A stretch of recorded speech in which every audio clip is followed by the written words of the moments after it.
I'm Bruce Winston, and welcome back to the video series on the New Testament-based organizational spirituality terminal values. In this video, we'll cover another 4 terminal values. The first is heart-centered communication. Lane, while studying Romans 16:1-16, which is about women in leadership, derived the principle an organizational leadership response for women in leadership considers the reality and insight of emerging women as valuable leaders within an organizational structure. Magazi, in Phase 2, after completing her qualitative study based on Lane's chapter, developed the scale development item, My Leader Has Policies and Processes that specifically address women's needs.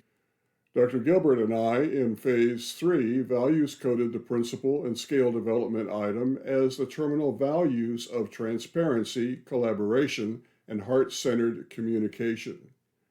According to Yu et al., a positive culture containing use of motivating language, including meaning-making, empathetic, and direction-giving languages, induced employees' perception of a positive emotional culture of joy, companionate love, and yes, that's companionate.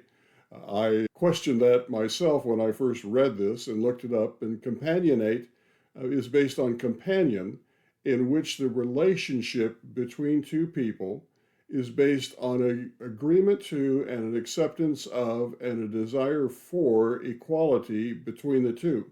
So companions, being companions, treat each other as equals. It also includes love, pride, and gratitude, which in turn enhanced employees' organizational identification. The effective aspects of organizational communication could embrace mindfulness and meaningfulness of communication. Yu et al. Posited that a positive communication end state would also connect with end states of joy, companionate love, pride, and gratitude. Where this terminal value is present, people feel loved, and using Augsburger's quote here, I'll use it a couple more times in these videos, being listened to is so close to being loved that people cannot tell the difference. Now, I'm not implying that we need to fake listening, but rather honest, companionated listening really can make a significant difference in how others interpret, feel, and sense the love that's undergirding the heart-centered communication. Employees also have a higher sense of self, a higher sense of belonging, and they have personal well-being and flourishing. The next terminal value is humility. This is also a long one. It covers several studies in Phase 1 and Phase 2. And according to Kathleen Patterson, in a recent meeting that I had with her, she commented that humility is the mother of all virtues. I don't disagree with that because humility is the first beatitude. We talk about poor in spirit. One of the definitions of that in the Greek is that it's a sense of not being just lowly, but the sense of being teachable, to recognize that we don't know everything, that we are not better than others. Again, tying back to the previous heart-centered communication on companionate, it means that we understand who we are within the bounds of everything we're engaged in. Crisp, who examined 1 Corinthians chapter 2, which is about leaders' self-awareness, openness, and transcendence, produced 5 principles that included spiritual leaders connect with the humility of the crucified Christ to know themselves, to trust others, and see the bigger picture. Abba Jaber and myself, after our qualitative study, produced the following scale development item. My leader's behavior aligns with whom he or she says he or she is. In other words, being authentic.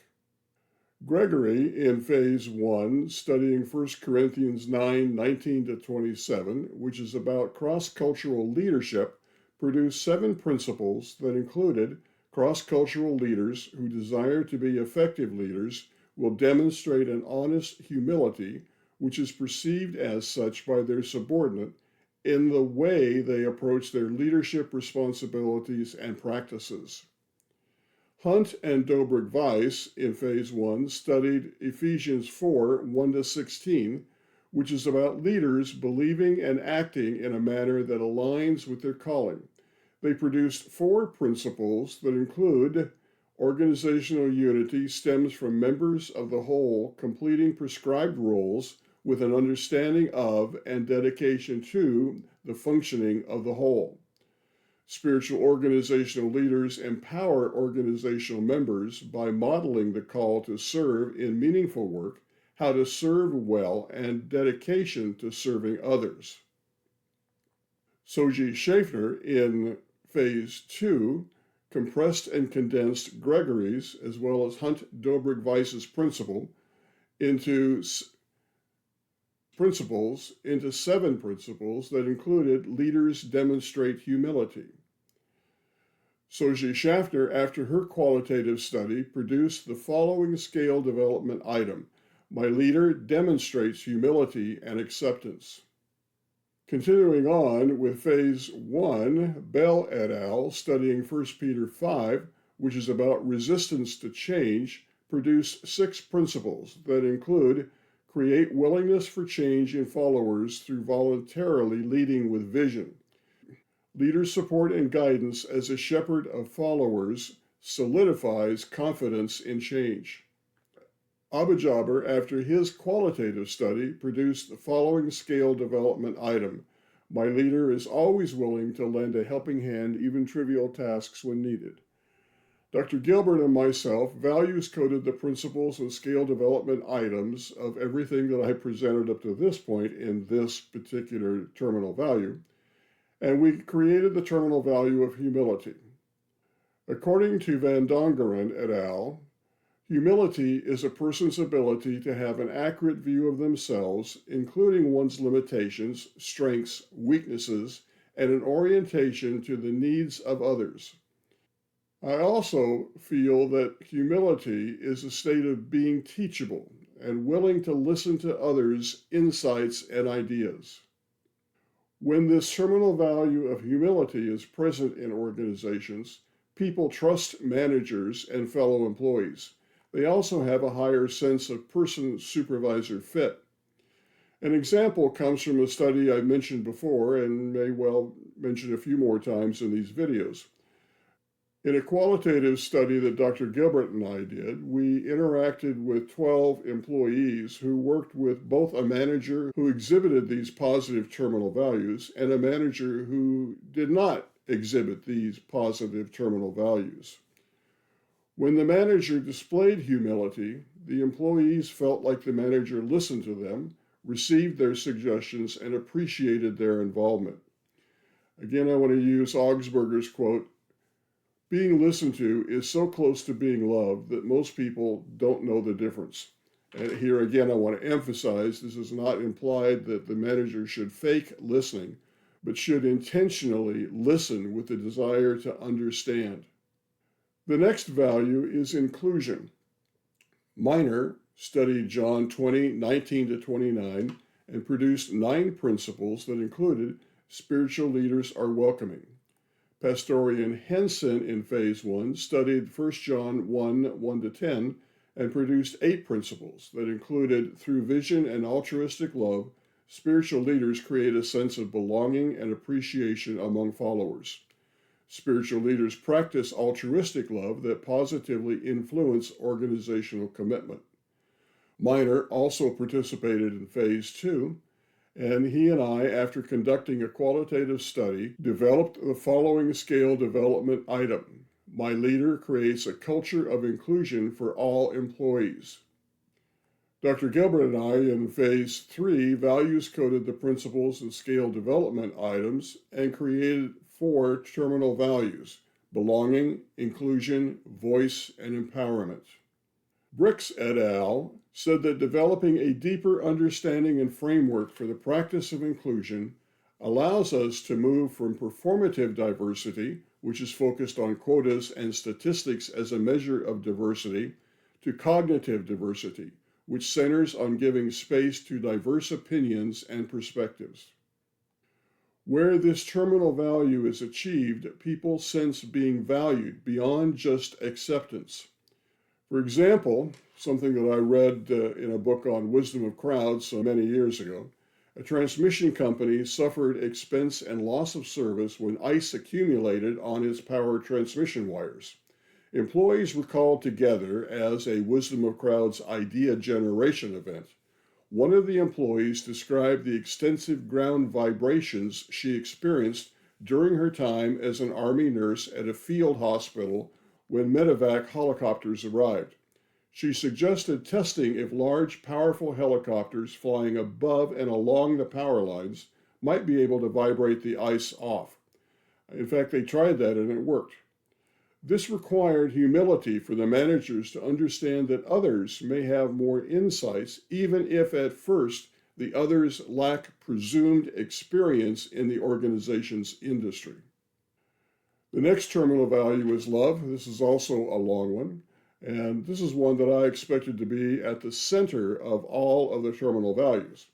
It is reasonably close to the center, but as I mentioned earlier, the equality of all people was also right in the center of everything. Miner, while studying John 20:19 to 29, which is about healthy people, healthy communities, and values-centric behaviors, derived 9 principles that included spiritual leaders encourage followers to prepare them for the organization's future mission. Spiritual leaders practice altruistic love that positively influences organizational commitment. For spiritual leaders, values alignment is essential to positive organizational outcomes. Miner and myself in phase 2, after combining Myers and Pastorian Henson's principles, developed 5 principles that included spiritual leaders provide a loving and supportive example for others to emulate. After our qualitative study, we produced the following scale development item. My leader creates a welcoming environment where change initiatives can be completed. In phase 3, Dr. Gilbert and I values coded the principles of the scale development items as the terminal values of love, support, and empowerment. According to Bocarnia et al., love, as presented in Galatians 5:22, is translated from the Greek agape and defined as to love, to act intentionally in sympathetic response to others, including God, to promote well-being. Love is the freedom to place oneself in loving service of others and, from a communal perspective, is characterized by the mutual service of one another. This relates to John 13:34-35 that I mentioned before, when Jesus said, "A new commandment I give to you, that you love one another, even as I have loved you, that you also love one another. By this all men will know that you are my disciples, if you have love for one another." And again, as I mentioned before, in the Greek, John 13:34 uses the word agapao for love, but in verse 35, the word for love is agape. We must behave in ways that align with our terminal values. And by doing so, we have alignments of practiced and espoused values, hopefully it's been espoused, and that cements the understanding in employees' relationships with managers that they can trust the manager and know that the manager truly cares about them. Where this terminal value exists, people are known to sense love, sense virtuous managers and fellow employees who serve each other not by obligation, but out of a sense of being loved and wanting to love others. And these people have a personal well-being and flourishing. Again, using the same study that Dr. Gilbert and I conducted with the 12 employees, discussing and describing 2 managers, one who had all the positive values, or a good portion of them, and one who did not. When we asked participants about boundaries and personal task completion, the theme that we heard aligned with the advice of Galatians 6, in that one would not help to the point of personal failure, but balance loving others with loving the organization, all the while loving God, which relates well to the John 13:34-35 passage, and relates to the desire to help others, but to be cautious not to do something that would cause the employees who are helping to become damaged and have to stop helping others. They also want to make sure that they maintain a strong love relationship with God. That concludes this video. I hope it was helpful for you, and I look forward to seeing you in the next video.